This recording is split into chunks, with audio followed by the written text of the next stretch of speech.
acuerdo al protocolo de vigilancia de varicela del Instituto Nacional de Salud, esta patología está definida como una infección altamente contagiosa, que es causada por el virus de varicela zoster y se transmite por el contacto directo con lesiones de una persona infectada a través de la saliva o de flujos nasales.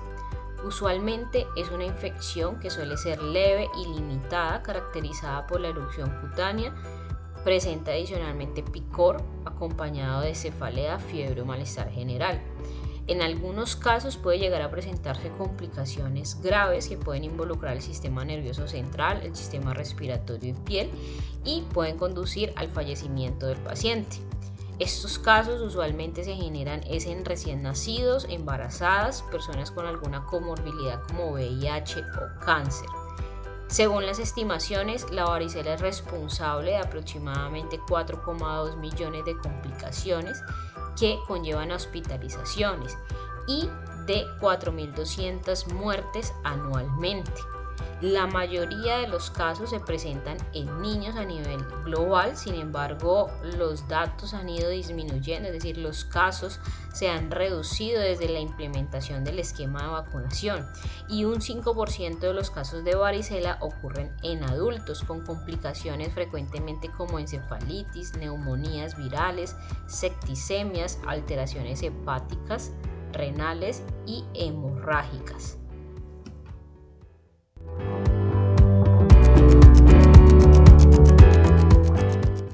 De acuerdo al comportamiento epidemiológico a nivel mundial, se encuentra que la varicela es una enfermedad que está distribuida globalmente. Su incidencia es de aproximadamente 1 por cada 1000 casos y constituye la segunda causa de parálisis facial periférica de origen no traumático.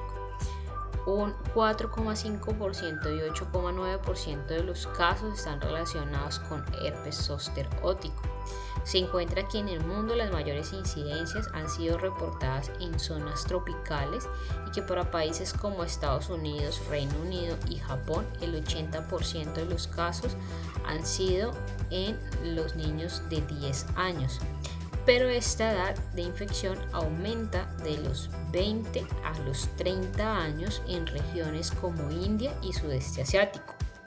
La OMS, por su parte, ha recomendado que se incorpore la vacuna dentro del programa de inmunización infantil, pero siempre y cuando los recursos puedan soportar una cobertura mayor al 80%.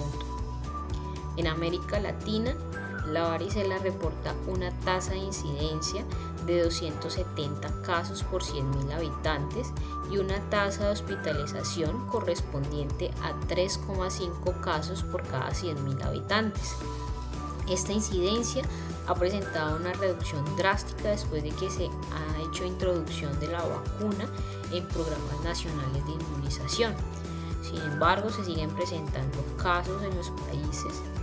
En México, para 2019, se reportaron durante el año en promedio 63.000 casos, donde los grupos más afectados están entre 1 y 14 años.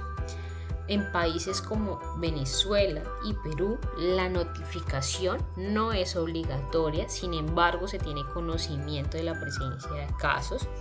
Para Venezuela, por ejemplo, entre 2007 y 2014 se encontró que el grupo más afectado fue el de los 12 a 14 años.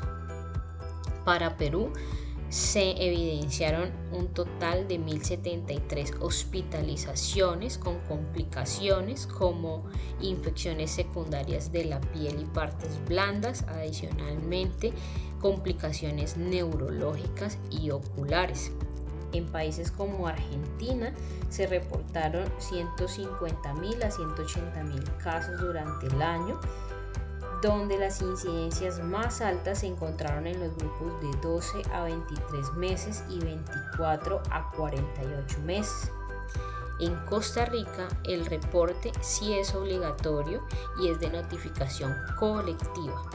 Frente a la era prevacunación para este país se encontraba que había una oscilación entre 400 y 800 casos aproximadamente por cada 100.000 habitantes. A partir de 2007 introducen la vacuna en el esquema oficial para los niños de 15 meses. Y 7 años después de esta introducción de la vacuna a nivel universal, alcanzaron una cobertura promedio de 84,3% en la población objeto, y con ello lograron una reducción del 97% de los casos y hospitalizaciones en menores de 5 años. A nivel nacional, es decir, para Colombia, durante el 2011 a 2020 se notificaron 896.199 casos, incluyendo dentro de ellos los casos procedentes del exterior. El año que reportó un menor número de casos fue el 2020, con un total de 18.769 casos, el cual tuvo una reducción del 73% respecto al año inmediatamente anterior. Sin embargo, esta reducción fue atribuida al aislamiento preventivo obligatorio de los colombianos a causa del virus del SARS-CoV-2, es decir, respecto a la pandemia del COVID-19.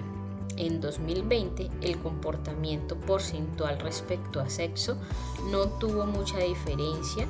Se notificó un 52% de casos en hombres y el mayor número de casos respecto al grupo de edad estuvo entre 1 a 4 años. Respecto a los adultos, el grupo que más tuvo notificación fueron las personas de 20 a 24 años, y quienes menos se vieron afectados por la varicela fueron los mayores de 80 años, al reportar solo 50 casos. Finalmente, frente a la coinfección de COVID-19 y varicela, en Colombia se presentó un total de 94 casos, los cuales presentaron inicio de síntomas en un periodo menor a 21 días.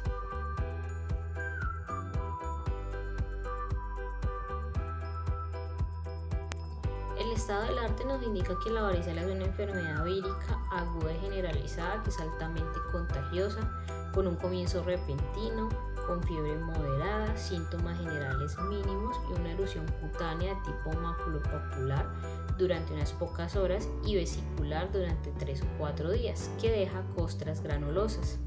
El agente etiológico es el virus de varicela zoster, que es miembro del grupo de herpes virus.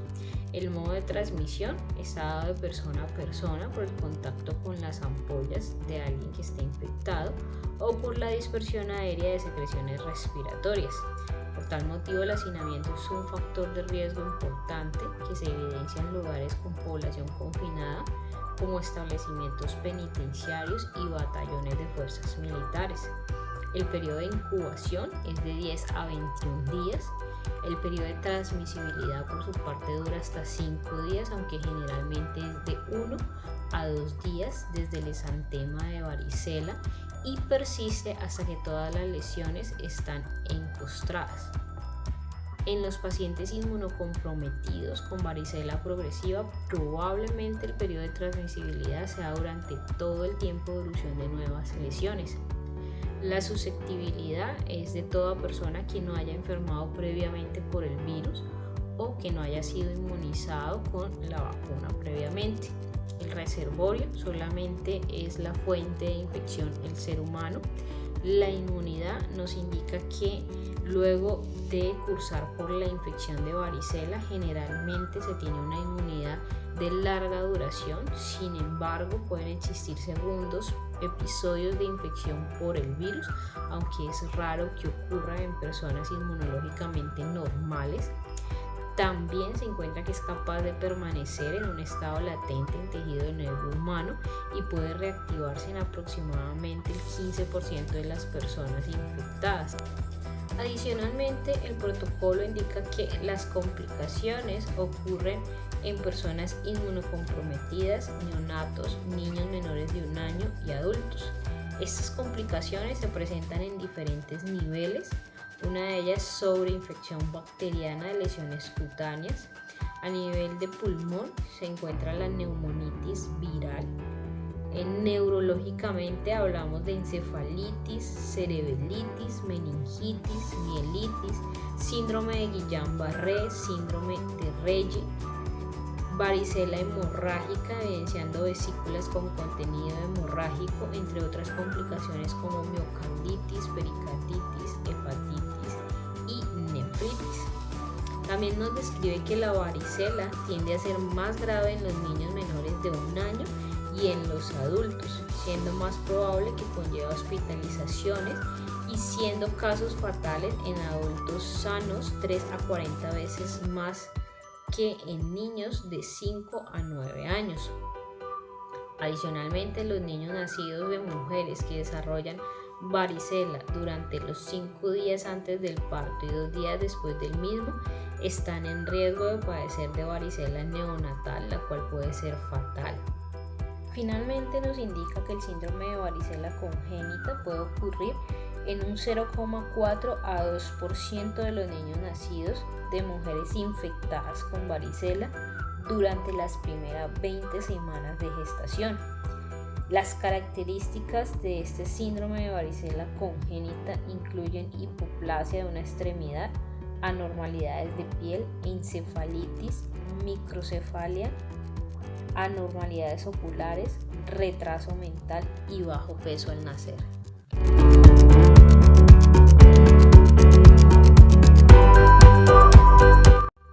De acuerdo a las definiciones operativas de caso por el protocolo del INS, se encuentra un tipo de caso que es el confirmado por clínica, el cual está descrito como todo caso que presente una enfermedad de comienzo repentino con fiebre moderada, erupción cutánea de tipo maculopapular durante pocas horas y vesicular durante 3 o 4 días que deja costras granulosas.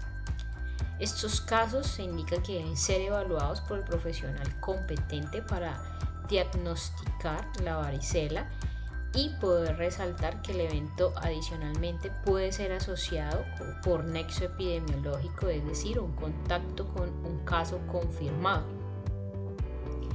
Dentro de las definiciones de brotes existen las definiciones para brotes en comunidad y poblaciones especiales. En comunidad, la definición está dada en 2 casos o más con nexo epidemiológico. El periodo de cierre de este brote se da en 21 días sin caso desde la fecha de inicio de síntomas del último caso reportado o captado. Y en poblaciones especiales, el brote está definido cuando aparece un único caso. El periodo de cierre del brote se da a los 42 días sin caso desde la fecha de inicio de síntomas del último caso reportado o captado.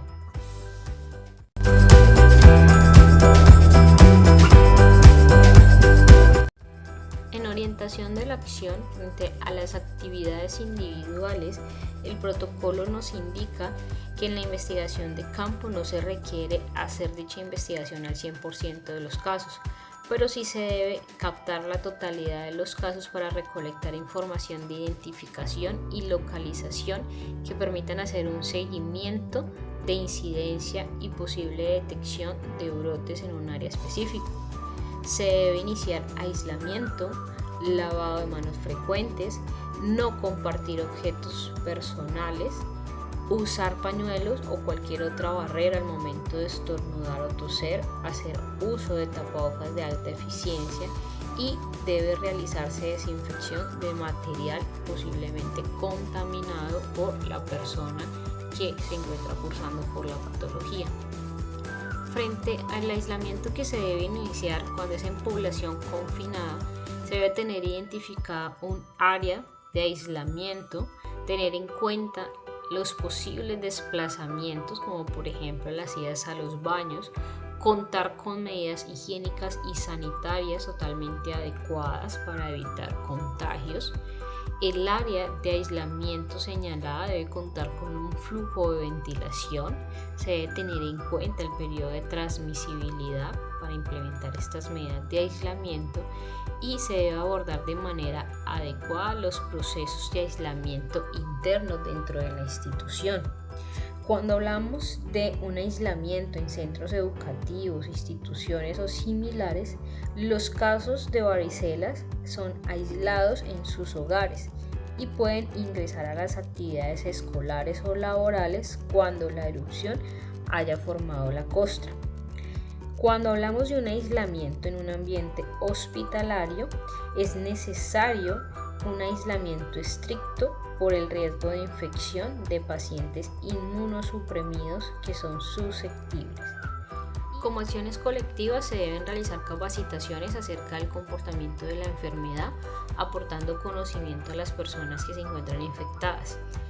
En quienes se sospeche alto riesgo de infección o que tienen estrecha relación con personas con alto riesgo de complicaciones, es necesario someterlas a una cuarentena desde el 10º día luego de la exposición hasta el día 21 después de la misma.